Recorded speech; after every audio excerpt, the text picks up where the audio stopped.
In this quick guide, I'll show you how to find the Wi-Fi password using CMD in Windows 11. Follow these steps to easily retrieve your saved Wi-Fi password.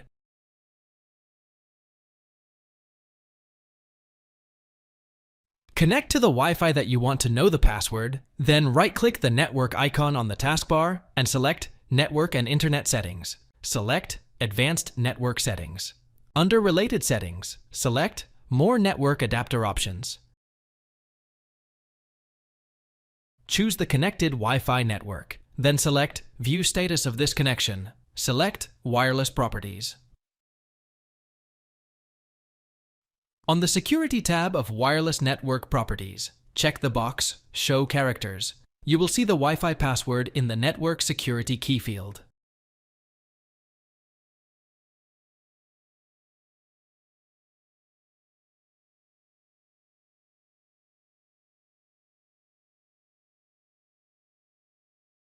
Press Start and type CMD. Right-click on the command prompt option shown as a search result and click on Run as Administrator. Type the following command and press Enter to show a list of network names that we connect to.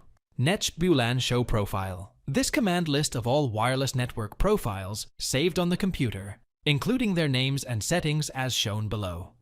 Select the Wi-Fi you want to know its password. Let's suppose we want to see password for Wi-Fi name Gravity. Now type the following command and again press Enter. Netch-bulan show profile. Name =, Wi-Fi name, key =, clear. This command displays detailed information of that Wi-Fi, including the profile information, connectivity settings, security settings, and cost settings for the specified Wi-Fi network profile. Scroll through the results until we find an entry named key content, and our Wi-Fi password will be listed next to it. Thanks for watching. If it helps, make sure to hit like and subscribe.